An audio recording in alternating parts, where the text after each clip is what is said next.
ఉత్తమ్ కుమార్ రెడ్డి ఉత్త కోతలు చాలా మాట్లాడినావు. కేసీఆర్ 38 ఒప్పుకుండు, 39 ఒప్పుకుండు, మనకు నష్టం జరిగిపోయింది, రాసిచ్చిండు అని మాట్లాడినావు.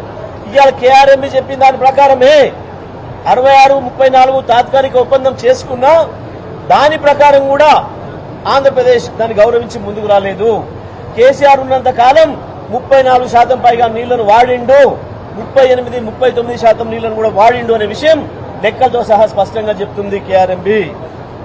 ఎందుకు మీరు ఈ సంవత్సరం నీళ్లు వాడలేకపోయినరు? లేదు, మీరు నిలవబెట్టుకున్న నీళ్లను పక్క వాళ్ళు దొంగతనంగా తీసుకుపోతుంటే ఎందుకు చేత కాకుండా కూర్చున్నారు? ఎందుకు మీ మూతులకు స్లిప్పులు వేసుకొని కూర్చున్నారు?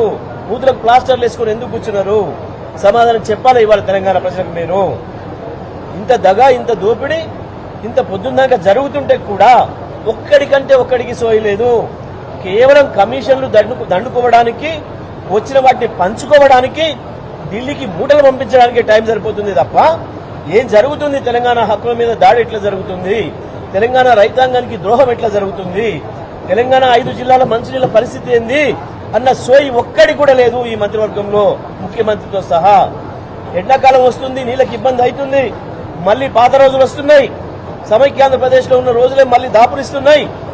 ప్రజలు మళ్లీ మహిళలు బిందెలు పట్టుకొని రోడ్ల మీదకి పోవాల్సిన దుస్థితి వస్తుంది, కనబడుతుంది. అనేక చోట్ల నుంచి వార్తలు వస్తున్నాయి.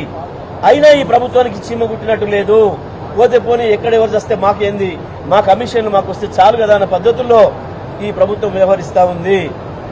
రేవంత్ రెడ్డి ప్రభుత్వం ఇంత దుర్మార్గంగా ప్రవర్తించడం అనేది ఇంతకు మించిన శోచనీయ విషయం ఇంకోటి లేదు. మేము చెప్పిన తర్వాత కూడా, ప్రధాన ప్రతిపక్షంగా మేము హెచ్చరించిన తర్వాత కూడా దాంట్లో వీళ్ళు మాట్లాడలేకపోవడం అంటే వీళ్ళ బేలతనం ఏందో ప్రజలు అర్థం చేసుకోవాలి.